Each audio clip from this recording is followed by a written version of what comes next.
le Seigneur, shalom. Shalom.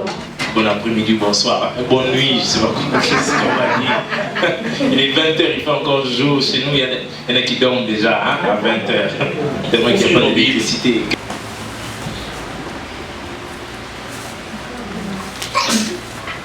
Nous allons lire principalement 3 passages.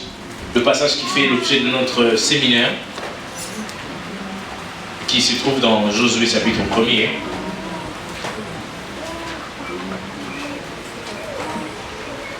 Nous allons ensuite lire Proverbes chapitre 27, le verset 19e.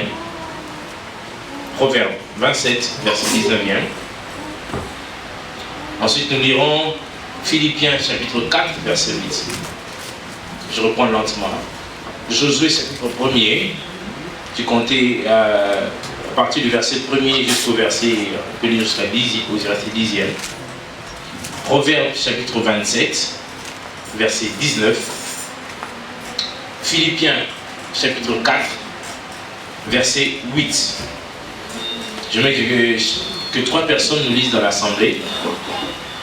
Josué chapitre 1er. 1 à 10. La parole de Dieu déclare. Après la mort de Josué, serviteur de l'Éternel. Après la mort de Josué. L'Éternel dit à Josué, fils de Nun, serviteur de Moïse, Moïse, mon serviteur, est mort. Maintenant, lève-toi, passe ces Jourdains, toi et tout ce peuple, pour entrer dans le pays que je donne aux enfants d'Israël. Tout lieu que foulera la plante de votre pied, je vous le donne. Amen. Comme je l'ai dit à Moïse. Amen. Vous aurez pour territoire depuis le désert et le Liban jusqu'au grand fleuve, le fleuve de l'Euphrate, tout le pays des Essiens et jusqu'à la grande mer vers le soleil couchant. Nul ne tiendra devant toi. Nul ne tiendra devant toi. Tant que tu vivras. Tant que tu vivras. Je serai avec toi. Je serai avec toi. Comme j'ai été avec Moïse. De la même façon que j'ai été avec Moïse. Je ne te délaisserai point. Je ne t'abandonnerai point. Et je ne t'abandonnerai point. Quelqu'un peut dire Amen. Amen. Fortifie-toi et prends courage.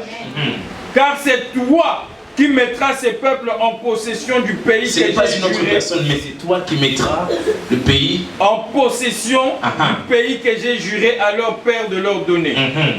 Fortifie-toi seulement et aie bon courage. Amen. En agissant fidèlement selon toute la loi que Moïse, mon serviteur, t'a prescrit. Amen.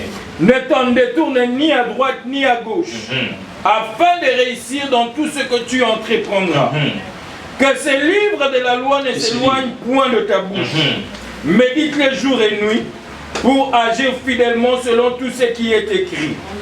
Car c'est alors que tu auras du succès dans tes entreprises, c'est alors que tu réussiras. Amen. Amen. Vous savez, quand vous lisez cette parole, lisez-la comme si elle vous était adressée à vous. Amen. Non pas à Josué, mais que cette parole est la vôtre. Lorsqu'il dit que nul ne tiendra devant toi tant que tu vivras.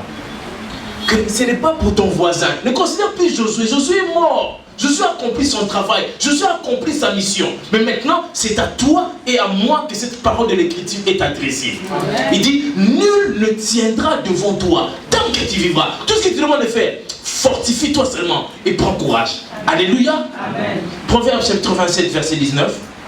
Proverbes chapitre 27, verset 19. Oui. Dit, regardez dans l'eau, vous verrez votre propre visage. Regarde dans l'eau. Y réfléchir. Sondez le cœur d'un homme, vous verrez s'y réfléchir votre propre cœur.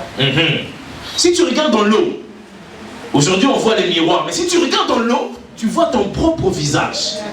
Si tu sondes le cœur de quelqu'un, tu comprendras qui il est réellement.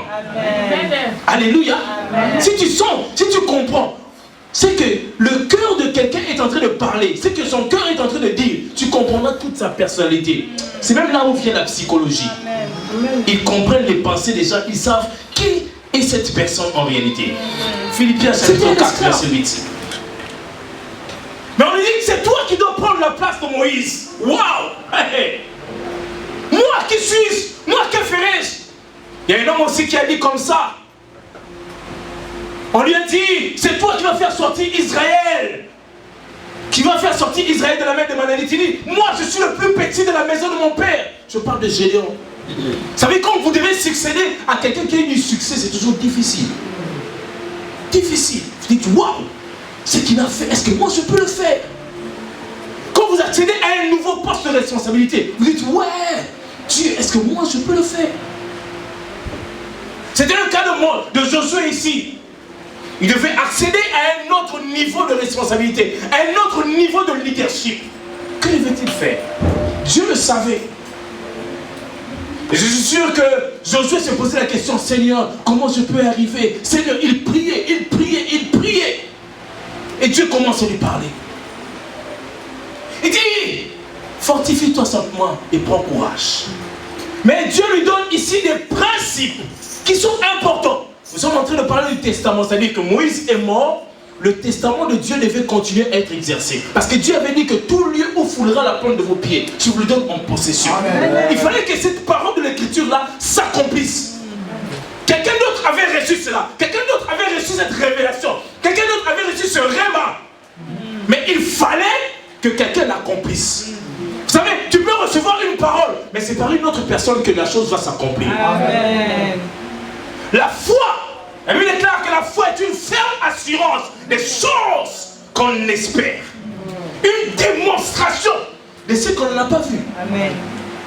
Il a reçu la promesse. Israël a reçu la promesse. Mais il lui fallut un homme qu'on appelle Josué, qui n'avait pas vécu comme avait vécu Moïse. Bon, il nous donne ici des principes par lesquels il devait faire entrer Israël dans la terre promise. Dieu lui dit, c'est toi, ce n'est pas Moïse. Moïse est mort à cause de certaines choses. Mais c'est toi, Josué, qui dois faire entrer. Qui doit faire entrer Israël dans la terre promise. Moïse lui laisse donc un testament. Qu'est-ce qu'il devait faire? Vous savez, dans le royaume de Dieu, comme dans tous les royaumes, le royaume de Dieu est un royaume comme tous les royaumes, comme toutes les nations. Dans le royaume de Dieu, il y a une culture. Comme aujourd'hui, on peut parler de la culture française. Lorsqu'on parle de Molière, on dit c'est la culture française. Les Français aiment la gastronomie, ils aiment manger. Les Français aiment parler. Il y a une culture en France. Au Congo aussi, il y a une culture. On dit que les Congolais aiment être en retard. C'est une culture pour eux. Ils aiment déborder, c'est une culture. Une façon de faire, c'est une culture.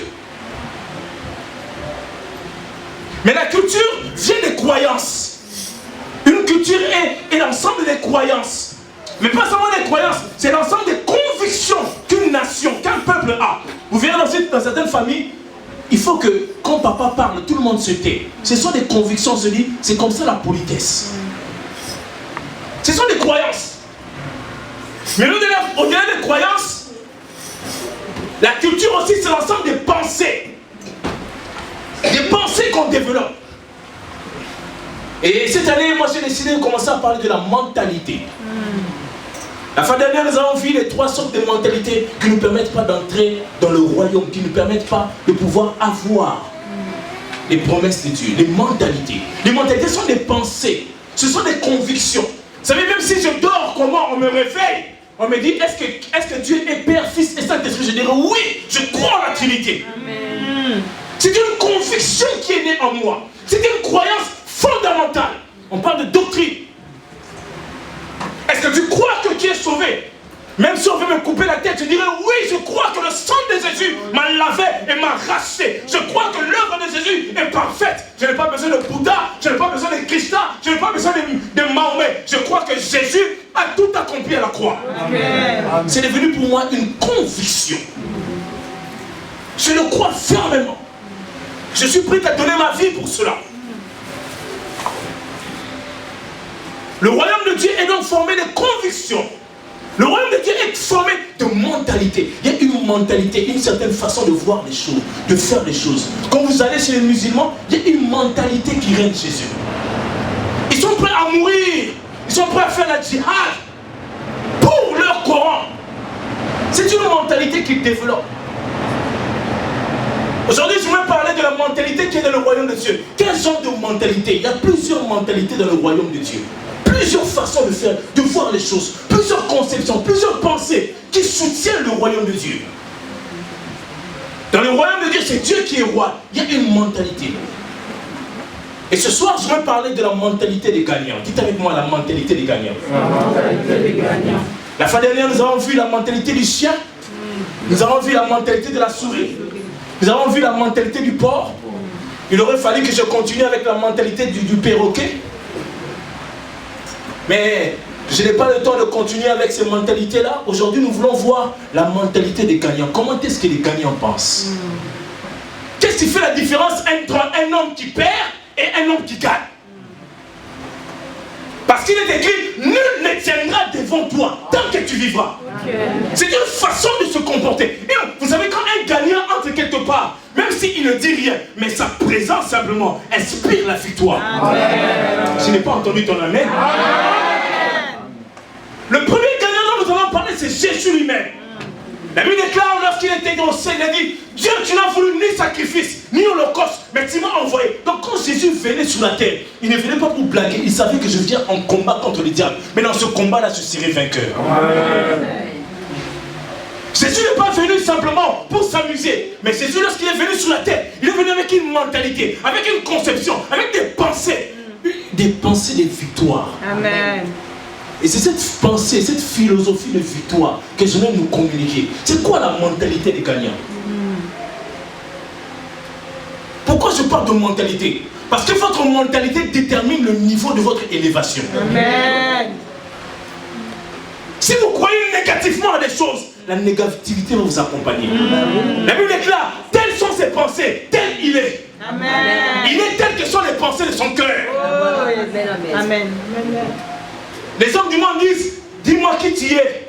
Dis-moi qui tu fréquentes, je te dirai qui tu es. Amen. Moi j'aime dire souvent, donne-moi 10 minutes, je t'entendrai et je te dirai qui tu es. Amen. Parce que de l'abondance du cœur, que de l'abondance du cœur, la bouche parle.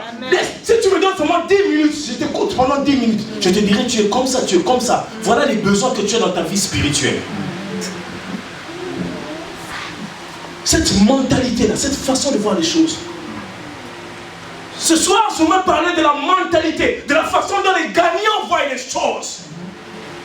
Je ne parle pas des perdants, je ne parle pas des gens qui viennent laisser les autres, je ne parle pas de vieux gens qui crient. Je parle des gens qui réfléchissent comme des gagnants, qui se réveillent et qui marchent comme des gagnants. Lorsqu'ils mangent, ils voient des gagnants. Ils ne voient que des victoires. Vous savez, la mentalité des gagnants, c'est de ne pas avoir la possibilité de l'échec dans ta vie. Donc lorsque tu te réveilles, tu te dis, je ne peux pas échouer. Je dis bien, votre mentalité détermine votre niveau d'élévation. Vous savez, deux personnes peuvent perdre leur père. Deux personnes peuvent être orphelins, tous les deux. Mais l'un va réussir, l'autre va échouer dans la vie. Pourquoi? À cause de la mentalité. Amen. Deux personnes peuvent perdre leur travail. Deux personnes peuvent faire un accident. L'un, cet accident-là, échoue, il tombe. Votre mentalité détermine la façon dont vous abordez votre travail le matin. Votre mentalité, parce que l'éducation, cette façon-là de concevoir les choses, de penser les choses. Regardez l'apôtre Paul. C'était un homme qui n'a pas fait. Il en a écrit 13. L'apôtre qui mettait sa tête sur la poitrine de Jésus n'a écrit que 3 épîtres. Séminaire après dimanche, séminaire. Mais qu'est-ce qui change? Qu'est-ce qui fait que votre niveau dominant dans votre vie? Quelles sont les pensées dominantes dans votre vie? Amen. Je veux bien t'accompagner. Vos potentialités. Aujourd'hui, on dit toujours que le Congo est un pays potentiellement riche, mais constitué de mauvais hommes.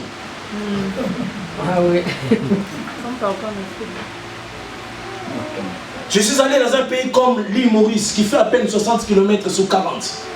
Donc 240, mais donc ça fait 10 fois moins, 100 fois moins le Congo, parce que le Congo fait 2 345 000 km². 2 345 000 kilomètres plutôt. Et l'île Maurice, un tout petit pays que j'ai fait du nord au sud, de l'est à l'ouest, en 3 jours. Donc j'ai pris la voiture du sud jusqu'au nord, en une journée. Et du nord jusqu'au sud, en une journée. De l'est à l'ouest en une journée. Un tout petit pays. Qui ne vit, son économie n'est basée que sur la canne à sucre. Seulement sur la canne à sucre. L'économie est basée sur le canne à sucre. Mais le salaire de base là-bas, chez nous, le SMIC est à 1,5 €. Le SMIC, 1,5 € par jour. Alors qu'en île Maurice, le SMIC, il est à 400 $. 400 $ le mois. Donc chez nous, vous mettez 1,5 multiplié par 26 jours, ça vous fait combien? Les mathématiciens. Ça vous fait moins de 50 $. 65 $ par mois, de 400 $ par mois. Et une inscription, quand je suis descendu à l'aéroport, une inscription était écrite. Il dit ceci: la productivité est une question de mentalité. Qu'est-ce qu'ils font? Comme c'est un pays, c'est une île. L'eau de l'océan vient sur l'île. Qu'est-ce qu'ils font pour produire le sel? Ils laissent simplement l'eau de l'océan entrer dans l'île. Ils ont fait des canalisations. Lorsque l'eau de l'océan va venir, ils laissent l'eau de l'océan entrer. Ils retiennent l'eau de l'océan. Ils laissent ça pendant 2-3 jours. Et cette eau, lorsqu'elle s'évaporise, elle laisse le sel. Et c'est ce sel-là qu'ils exportent dans le monde entier. Ils ont écrit: la productivité est une question de mentalité. Il dit: c'est facile de produire. Question de mentalité. Si vous avez une mentalité de gagnant, eh bien, les obstacles ne vous diront rien. Amen. Oh oui. Les obstacles seront pour vous des escaliers pour aller de l'avant. Les épreuves seront pour vous des moyens, des canons, des moyens pour percer dans la vie. Amen. C'est ça, avoir la mentalité de gagnant. Amen, amen. Souvent, notre attitude peut changer nos problèmes en bénédiction. Notre attitude, simplement. Amen. Amen. Oui. Quelqu'un, dans ce même problème, il dira: je suis maudit. L'autre dit: waouh, c'est pour moi l'occasion de proclamer la gloire de Dieu. Amen. C'est ça, avoir la mentalité des gagnants. L'attitude que vous avez, la mentalité que vous avez, peut être votre meilleur ami ou votre meilleur ennemi. Amen.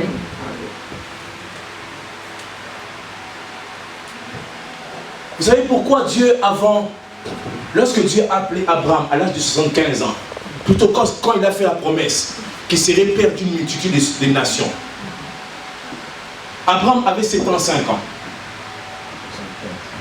75 ans. Excusez-moi, je suis de la Belgique. Il avait 75 ans.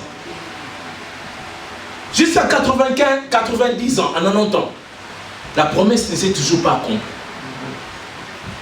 Il fallait que Dieu change la mentalité d'Abraham. Qu'est-ce qu'il a fait pour changer la mentalité d'Abraham? Il a appelé un soir Abraham. Il a dit: Abraham, viens. Abraham est sorti.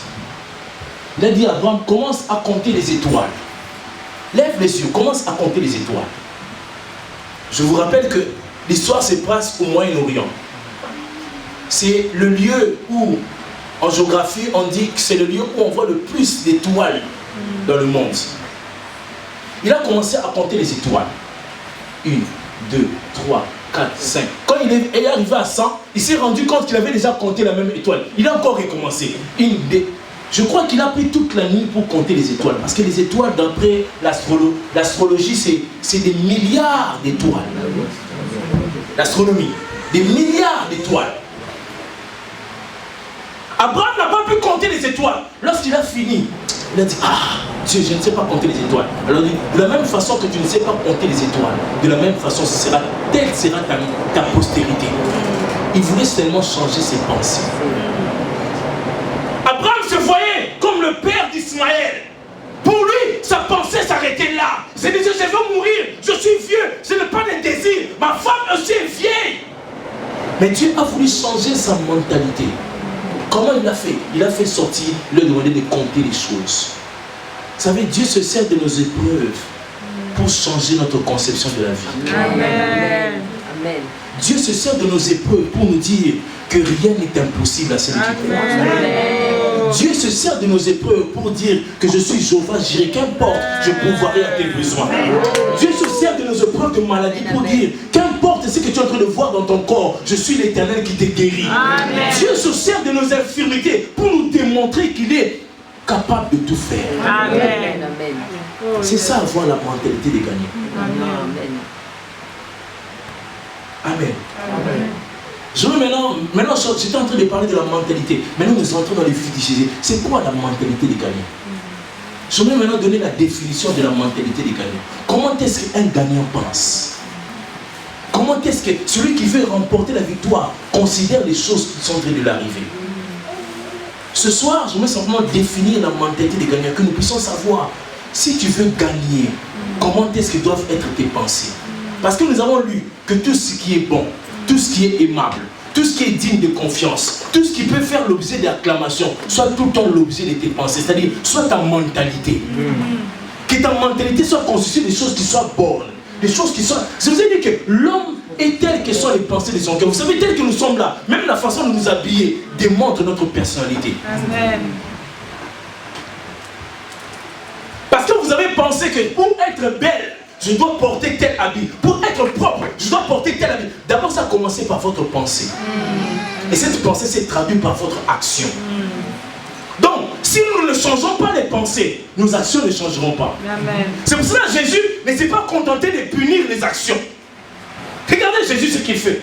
Quand il trouve la femme surprise en flagrant délit d'adultère, il ne condamne pas son adultère, mais Jésus enseigne une chose. Il dit, celui qui regardera une femme avec simplement l'intention, la pensée de l'adultère commet déjà un péché.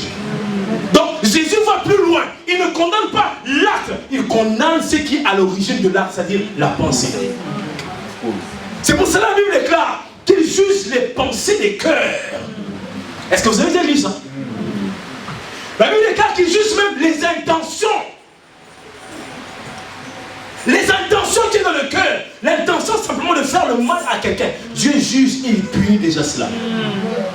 Parce qu'il veut quoi? Que notre mentalité, notre philosophie, nos pensées puissent changer. Change la pensée d'une personne, tu changeras toute sa vie. Change simplement sa pensée, change sa façon d'être, sa façon de voir les choses, d'appréhender les choses de la vie. Tu changeras. C'est pour ça que je suis venu pour vous donner les pensées des gagnants. Comment est-ce que les gagnants pensent? C'est quoi la mentalité des gagnants? Premièrement, la mentalité des gagnants, c'est la manière de penser de celui qui vise la victoire. La manière de penser de celui qui vise la victoire, de celui qui veut absolument gagner. Comment est-ce qu'il pense? C'est l'ensemble des comportements.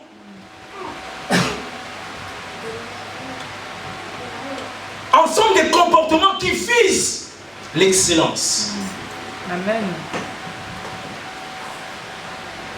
Regardez quand David est venu dans le combat qu'il a opposé à Goliath.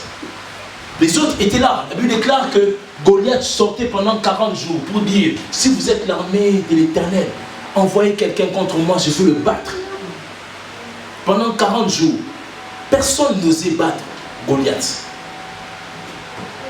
Mais un matin, David, qui avait la mentalité des gagnants, il est venu sur le terrain.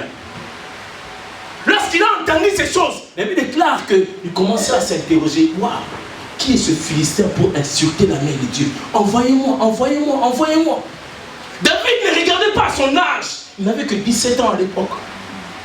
David ne regardait pas à la façon dont il avait été préparé. Parce que la Bible déclare que Goliath était un homme de guerre depuis sa jeunesse. Mais parce qu'il avait, dans sa pensée, il n'avait nulle autre alternative que la victoire. Amen. Donc quand il s'est présenté devant Goliath, il se disait, il n'y a aucune autre alternative. Je veux le gagner. Je veux le battre. C'est ça, avoir la mentalité de la victoire. C'est-à-dire, lorsque tu te présentes devant un problème, tu ne vois aucune autre opportunité, simplement la victoire. Amen. Pour toi, quand tu es devant un problème, devant une difficulté, devant une épreuve, tu te dis, je sais, même si ça tarde à venir, je sais que je vais remporter la victoire. De la même façon que mon maître, lorsqu'il était dans le jardin de Génézareth, Il pleurait, il disait, Seigneur, éloigne de moi cette coupe. Et pourtant, il était venu pour cette coupe-là. Mais il dit, Seigneur, que ta volonté s'accomplisse. Amen. Moi aussi, je sais, même quand je passe des épreuves difficiles, les épreuves, nous en avons tous, les bien-aimés. Les épreuves, les difficultés, nous en avons tous. Mais c'est la façon dont tu affrontes les difficultés. Amen. Lorsque Jésus est venu sur la terre, il était venu avec le but d'anéantir Satan. Vous savez, le mot anéantir, la Bible déclare qu'il est venu pour détruire les œuvres des ténèbres. C'est-à-dire pour anéantir les œuvres des ténèbres. C'est-à-dire, anéantir veut dire enlever la chose, ce qui fait de quelqu'un sa force. Enlever le venin qu'il y a dans le serpent. Enlever ce qui fait la force de quelqu'un. Donc Jésus, quand il est venu, c'est pour ça qu'il déclare, la Bible déclare que Dieu l'a souverainement élevé, il lui a donné le nom qui était au-dessus de tous les autres noms. Ok? Afin de détruire, d'anéantir la puissance qui était dans Satan, la puissance que Satan avait pour dominer les chrétiens, pour dominer le monde. Jésus est venu enlever cette puissance-là. C'est-à-dire que Satan, comme il est là, en réalité, il n'est plus puissant. En réalité, il ne sait plus faire quelque chose contre nous. Parce que l'arme la plus forte que Satan a, c'est le mensonge. C'est l'arme qu'il a toujours utilisée depuis les jardins d'Éden. Lorsqu'il est venu tenter à Ève, il ne lui a pas dit toute la vérité. Lui, il est spécialiste dans les demi-vérités. Spécialiste dans les demi-vérités. C'est pour ça que la Bible déclare qu'il est le père du mensonge. Quand il vient pour dire des demi-vérités. Est-ce que Dieu a réellement dit que si vous mangez cela, vous mourrez? Or, Dieu n'avait pas dit que si vous mangez ça, vous allez mourir. Lui, il a commencé à insinuer des choses qui n'étaient pas vraies. Des choses que Dieu n'avait pas dites. Donc son arme la plus efficace, c'est le mensonge. Lorsqu'il est venu tenter Jésus, il a dit, est-ce qu'il est écrit que tu quitteras la montagne là-bas. Lorsque tu tomberas, ton pied ne se heurtera pas à la pierre. Est-ce que Dieu a dit vraiment que tu dois adorer simplement l'Éternel ton Dieu? Il vient toujours comme ça, avec des demi-vérités, avec des vérités déformées. C'est pour ça, la plus grande bataille que l'Église doit faire, que le monde doit faire, c'est l'enseignement. Amen. Vous savez, j'aime toujours dire que ce n'est pas la vérité qui a franchi, mais c'est la connaissance de la vérité. Amen. La Bible déclare que vous connaissez. Ce n'est pas la vérité qui vous a franchi simplement, c'est la connaissance de la vérité. Parce que mon peuple périt, non pas parce qu'il n'a pas jeûné, non pas parce qu'il n'a pas beaucoup prié, non pas parce qu'il n'a pas beaucoup médité, mais parce que... Manque de connaissance. Manque de quoi? Connaissance. Dernièrement, nous avons perdu une tante dans la famille. Elle était allée au culte de la Pentecôte. Pendant la Pentecôte, le pasteur prêchait, il prêchait. L'onction est descendue. Il prêchait et la tante a piqué une crise, elle est tombée. Alors les gens dans l'église ont cru que c'était l'action du Saint-Esprit. On l'a fait sortir, on l'a mis dans la salle de prière. On a commencé à prier alors qu'elle était déjà entrée dans le coma. Elle est entrée dans le coma. Ils ont prié. La femme est revenue, on dit laissez-la. Quand le pasteur est venu, il dit mais non, mais cette femme est en train de mourir. On l'a amenée rapidement à l'hôpital. Elle est décédée. Est-ce qu'il n'y avait pas d'onction? Et s'il y avait un médecin, ok? S'il y avait un médecin qui serait venu, il aurait constaté que cette femme est entrée dans le coma. Faites ceci, faites cela, faites cela. C'est la vérité qui l'aurait libérée. La connaissance de la vérité. S'il y avait quelqu'un qui connaissait la vérité, elle aurait obtenu la délivrance. En venant tout à l'heure là, j'ai tourné tantôt. Là, je suis où, pasteur, je suis où, pas. Le pasteur me dit, tu me stresses, frère, tu me stresses. Pasteur, je suis à Saint-Lazare, gare Saint-Lazare. Comment on prend le bus? Je ne sais pas. On monte à la où est écrit grande ligne. Là, le grande ligne, je cherche, je ne trouve pas. Mais où est-ce que c'est écrit? Il faut que quelqu'un m'apprenne la vérité, afin que je prenne le train pour venir jusqu'ici. Est-ce que la vérité, est-ce que les grandes lignes n'existent pas? Elles existent, c'est ça la vérité. Mais il fallait que je connaisse cette vérité pour que je sois libre. Amen. Alléluia. Amen. Donc nous devons faire un effort pour connaître la vérité. Un gagnant, c'est celui qui connaît la vérité sur son adversaire. Amen. Connaître la vérité sur ton adversaire. Vous savez, c'est que le diable vient souvent, il vient grossir les situations. Il vient amplifier les situations. La Bible déclare qu'il rôde autour de nous comme un lion rugissant. Ce n'est pas qu'il est un lion, parce que le seul lion, c'est Jésus, le lion de la tribu de Juda. Mais lui, il vient comme un lion. On lui donne un micro, il commence à faire ouah, alors que c'est une souris. En réalité, ce n'est pas un lion, c'est une souris. Mais il te donne l'impression qu'il est un lion. Il vient avec un mensonge. C'est pour ça, devant toutes les situations, tu dois simplement connaître la vérité de cette situation. Et la vérité n'est aucune autre vérité si ce n'est la parole de Dieu. Amen. Amen. Amen. Deuxième définition de la mentalité de gagnant. C'est l'état d'esprit.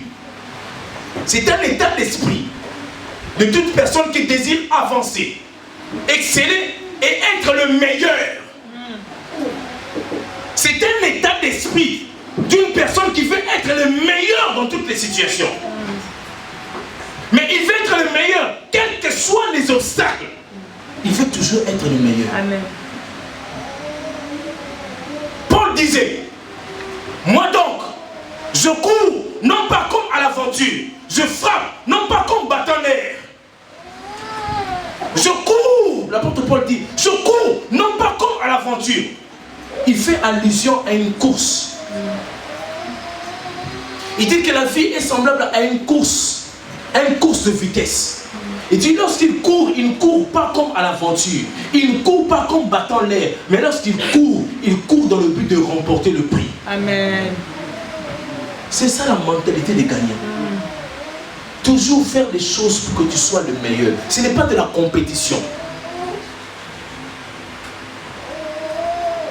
Mais ce que Dieu a mis en toi, il faut qu'il sorte. Il faut qu'il puisse être pur devant Dieu. La meilleure des choses. Vous savez, Dieu n'aime pas des choses viles. Dieu aime qu'on lui donne les meilleures des choses. Amen. C'est pour cela que j'ai vu les fils de ce monde s'organiser. Vous savez, même dans les milieux ésotériques, dans les milieux occultes, ce que nous appelons aujourd'hui la franc-maçonnerie, on ne choisit pas des gens qui sont bêtes, on choisit toujours des gens qui sont intelligents.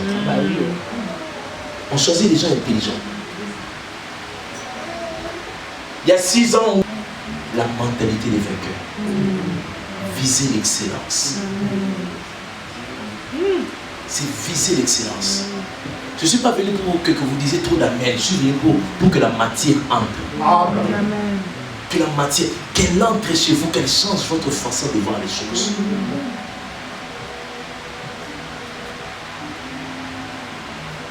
Quand la Bible dit que nous sommes le sel de la terre, la lumière du monde, c'est-à-dire que le chrétien, lorsqu'il entre quelque part, le problème, très souvent, j'aime ce que ce pasteur dit, le problème, ce n'est pas la présence des ténèbres.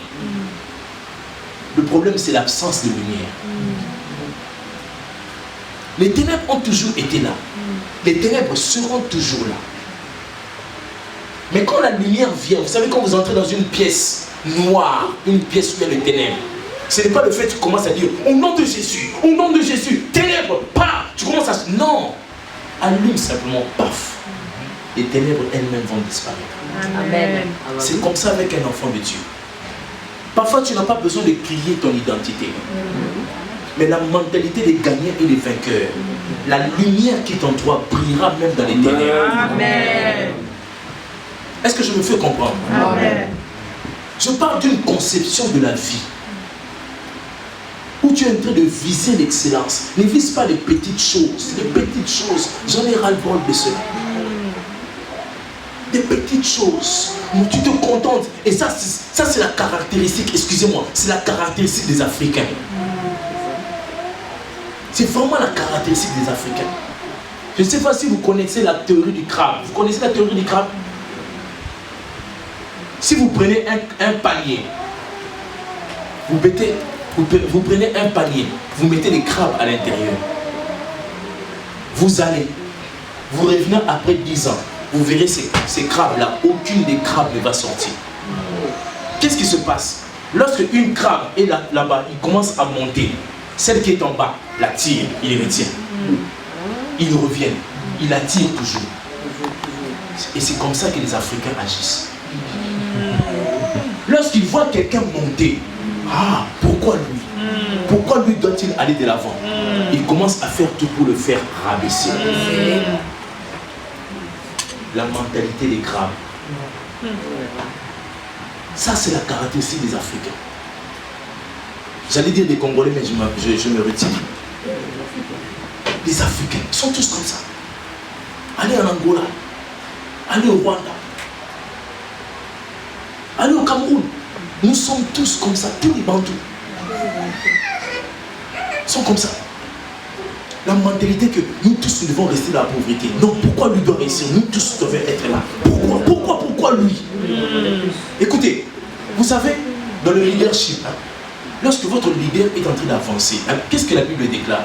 Que l'onction commence. Il est bon et doux et agréable pour des frères de demeurer ensemble. Car c'est là que l'Éternel envoie son onction. Il envoie, c'est comme l'huile précieuse qui descend, qui descend de la tête, qui descend de la barbe jusqu'au pan de la robe. Et c'est comme ça dans le leadership. Dans le leadership, quand votre leader est en train de monter, ne l'attirez pas. Faites-le prospérer. Faites-le avancer. Et vous avancerez avec lui. Amen. J'aime bien mon pasteur qui dit toujours, celui qui mange et celui qui ne mange pas ne cohabitent jamais ensemble. Quand toi tu es là à tout manger toi-même et que les autres qui sont autour de toi ne mangent pas, tu ne vas jamais prospérer. J'ai pris la résolution de donner au-delà de ma dîme. Parce que dans les familles dans lesquelles nous sommes, il y a beaucoup de pauvreté. Mais si moi-même je me lève simplement, que moi-même je vienne simplement en Europe, que moi-même je vienne simplement, la famille là, elle va se liguer contre toi. C'est comme ça dans le leadership. Nous avons commencé, le pasteur s'en souvient de cette histoire, notre pasteur marchait à pied. Il marchait à pied. Il n'avait pas de voiture. Un homme est venu, il a dit, mais comment une grande église comme ça de 2000 personnes, votre pasteur peut marcher à pied, il n'a pas de voiture. Et je vous rappelle qu'à Kinshasa, il y a un sérieux problème de transport, il n'y a pas de transport encore. L'église a décidé de lui acheter une voiture. Aujourd'hui, quand vous venez dans l'église, vous regardez le parc automobile de l'église, vous vous dites, waouh, waouh. Il y a plus de 400 à 500 voitures qui s'étalent devant l'église. L'onction a commencé à la tête. Amen. Ça c'est vrai. Amen. Même dans la famille, maman, si vous voulez que votre famille aille de l'avant, soutenez votre mari. Donnez-lui des idées pour qu'il aille de l'avant. Donnez-lui des idées pour qu'il fasse des meilleures choses. Ne soyez pas là. Oh, toi d'ailleurs, tu ne changes pas. Toi d'ailleurs, non. La maman est là. Les femmes sont là pour nous. Est-ce que les femmes peuvent dire Amen? Amen. Nous femmes et vous femmes. Alléluia. Je sentais que vous ne riez pas là, je voulais vous faire un peu rire. Notre rôle, quand la Bible déclare que nous sommes l'aide semblable, c'est pour que nous poussons les autres, nous poussons nos maris, nous poussons nos enfants. Chaque matin, je dis à mes enfants, vous êtes les plus intelligents, vous êtes les plus forts. Allez à l'école. C'est ça qu'il faut dire aux enfants. Vous êtes les plus intelligents. Ils vont à l'école. Oui, je suis intelligent. Lorsque ma fille, qui n'a que 2 ans et demi, lorsqu'elle s'habille, elle vient d'abord devant moi. Elle ne dit rien, c'est un homme qui dit, mais regarde, regarde. Aussi, ouais ma princesse, tu es la plus belle. Chaque matin je le rappelle. Comme ça quand un énergumène là dans la rue le rencontre, il lui dit que je t'aime, tu es la plus belle. Ça va rien lui faire? Mon père me dit ça d'ailleurs. Amen. Alléluia. Amen. Des paroles d'encouragement. Et c'est ça avoir la mentalité de gagner. La mentalité de gagner, c'est vouloir la réussite des autres. Amen. Vouloir que les autres aillent de l'avant. Amen. C'est vrai, le vrai leadership, c'est de pouvoir créer des autres leaders. Amen. Un vrai gagnant, c'est celui qui engendre d'autres gagnants. Amen. Un vrai gagnant, c'est celui qui propulse pour que les autres aillent de l'avant. Amen. Amen. C'est pas comme les maîtres chinois qui montrent toutes les techniques de karaté. Mais ils gardent une de sorte que le jour où l'élève va l'attaquer, il peut seulement faire cette technique-là. Non. Oui, amen. Même Bruce Lee n'a pas fait ça. Alléluia. Vous savez, Jésus a pris du temps pour enseigner à ses disciples. Pendant 3 ans. Donc les disciples avaient un gradué en théologie. Pendant 3 ans, 3 ans et demi, il les enseignait. Jour et nuit, il les enseignait. De sorte que quand il est parti, Il n'avait pas de problème, il était sûr. Il a dit, ah, je m'en vais. Je suis sûr d'avoir. Quand il priait, avant de partir, la prière, c'est sur le tas dans Jean 7, 17. Il dit, Père, j'ai accompli, j'ai gardé tout ce que tu m'as donné. Seulement le fils de la perdition, celui qui devait partir, il est parti. Mais tous les autres ont été gardés. Il a produit d'autres leaders. C'est ça la mentalité des gagnants. La mentalité des gagnants, c'est de voir les autres prospérer. Vous savez, celui qui écrase les autres, au fait, tu te fais du propre. J'ai suivi un homme qui a dit, celui qui refuse de pardonner, au fait, se fait du mal à lui-même. Amen. Celui qui refuse de pardonner entre eux, se fait du mal à lui-même. Parce que tu deviens prisonnier de cette personne. Vous savez, quand vous avez un problème avec une personne que vous n'avez pas pardonné, à chaque fois que vous le voyez, votre tension monte. Vous êtes mal à l'aise. Peut-être lui, il a déjà oublié la chose, mais vous êtes mal à l'aise. Tu te souviens de ça. C'est ce qu'il m'a fait. Ce qu'il m'a fait. Or, la colère les ressentissements, ce sont des émotions négatives. Et toute émotion négative que tu gardes en toi détruit ton corps. Toute émotion. C'est pour ça que la Bible déclare ceci. Lorsque vous vous fâchez, que la colère, que le soleil ne se couche pas sur votre colère. Pourquoi? Parce que la Bible ne veut pas que tu gardes des émotions négatives en toi. Que tu gardes la colère, que tu gardes les ressentiments, que tu gardes l'amertume. Toutes ces choses que tu gardes en toi te détruisent. Les psychologues parlent de maladies psychosomatiques qui viennent des énergies négatives que nous accumulons. Amen. Je vais finir par la troisième définition pour ce soir de la mentalité des gagnants. Comme étant le seul à résoudre le problème. C'est le comportement qui consiste à se considérer comme étant le seul à résoudre. Jésus a considéré que Dieu a envoyé des prophètes. Dieu a envoyé Moïse. Dieu a envoyé Abraham. Il a envoyé Élie. Mais toutes ces personnes-là n'ont pas résolu le problème du péché. Dieu a envoyé David. Mais David est tombé avec Bathsheba. Dieu a envoyé Salomon. Salomon a eu plus de 1000 femmes. Dieu a envoyé, il a envoyé Jérémie, il a envoyé Ézéchiel, il a envoyé. Mais jusqu'à ce que Dieu décide lui-même d'envoyer son propre fils. Parce qu'il y avait un problème de péché. Parce qu'il y avait un deuxième problème, le problème du diable.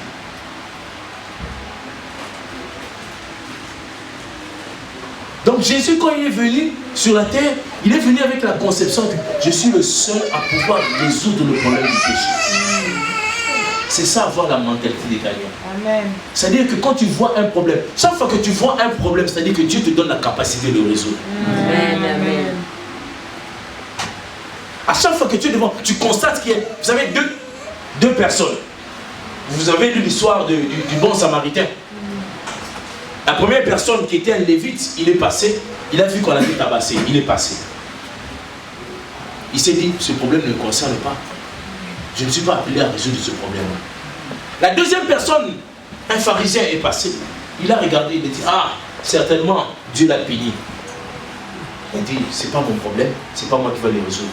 Il y a eu un homme qu'on appelle le bon samaritain. Il est passé. Il a dit, moi comme je suis vainqueur, quand je vois quelqu'un dans une situation difficile, il faut que je l'aide. Parce que si je vois un problème, c'est-à-dire que Dieu m'a donné la capacité de le résoudre. Amen. C'est ça, avoir la mentalité des gagnants. Le perdant dit, ce problème est arrivé, c'est de sa faute. Le gagnant dit, ce problème est arrivé, je ne sais pas qui est le fautif, mais je sais que je dois résoudre cela. Amen. Amen. Le perdant rejette. Regardez Adam, quand sa femme a péché, il a amené le fruit interdit. Lorsque Dieu est venu vers lui, au lieu qu'il dise, Dieu, c'est vrai, c'est moi qui suis le chef de la famille. C'est moi qui devais résoudre ce problème-là. Il dit, la femme que tu m'as donnée, irresponsable. Ah oui. C'est pour ça qu'il est tombé. C'est ça. Le gagnant dit, qu'importe la péché de ma famille, qu'importe la malédiction de ma famille, moi je me lèverai, les choses vont changer. Amen. Amen, amen. C'est ça le gagnant. C'est ça avoir la mentalité des gagnants.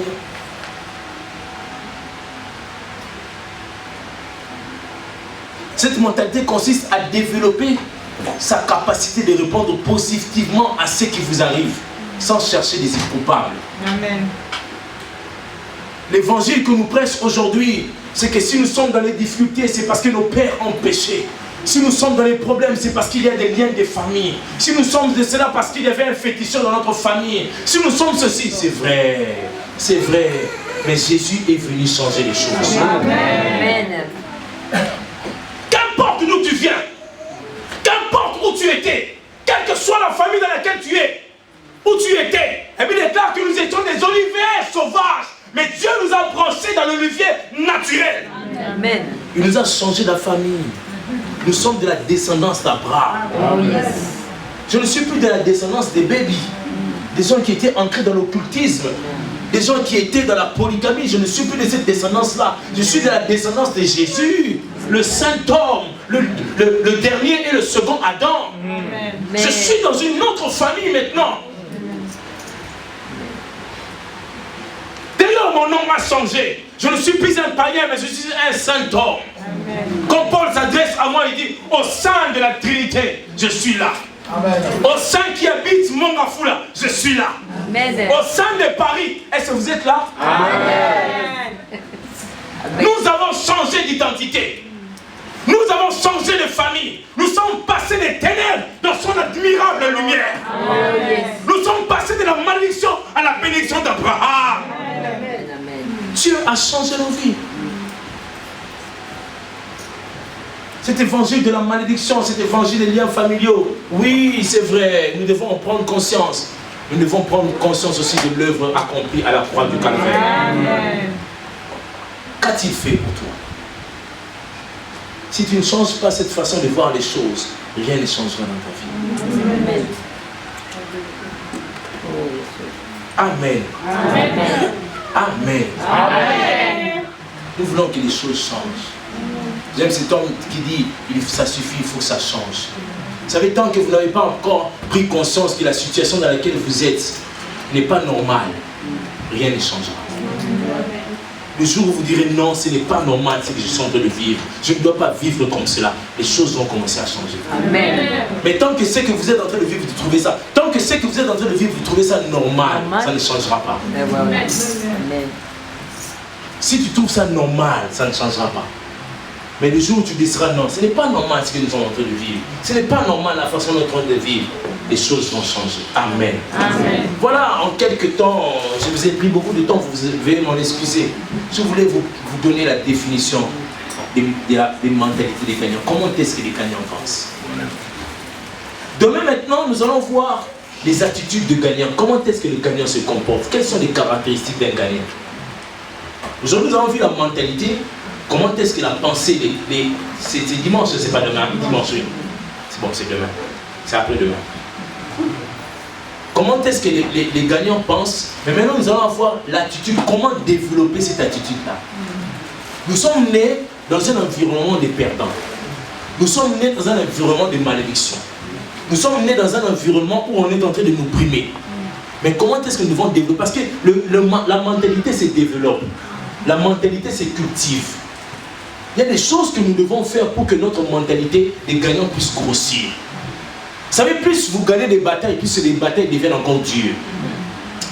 Avant de venir, nous avons eu un sérieux problème. Un client a eu un sérieux problème. Très sérieux problème. Un de ses agents a été pris, il a été arrêté. On lui a mis dans une prison souterraine. Une prison souterraine. Il n'avait ni lampe, il n'avait ni eau, il ne pouvait voir personne. Quand je suis arrivé, on dit, maître, qu'est-ce que vous êtes venu faire ici? Ici, les avocats n'entrent pas. Cette personne-là n'existe pas.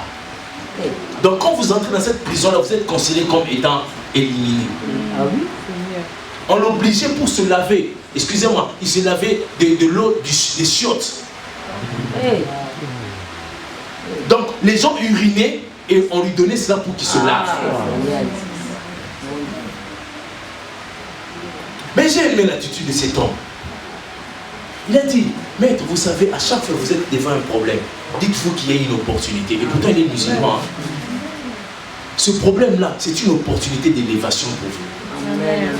Par ce problème, je vais rencontrer des gens plus grands que ceux que je n'avais pas rencontrés avant, qui vont m'ouvrir d'autres portes. Je dis, voilà un gagnant. C'est un jeune homme qui a à peine 29 ans, mais qui pèse $1 million. À peine 29 ans. Qui pèse $1 million. Quand il m'appelle, je dis, oui DG, je suis à votre disposition, que puis-je faire pour vous? Que puis-je faire pour vous? À peine 29 ans. Manque d'amitié. Votre façon de voir les choses. C'est ce qui déterminera votre élévation. C'est ce qui déterminera votre grandeur. Alléluia. Est-ce qu'on m'a compris ce soir? Amen. Est-ce que vous avez été bénis ce soir? Amen. Est-ce que vous permettez qu'on prie ensemble? Amen. Levons-nous alors, nous allons prier ensemble.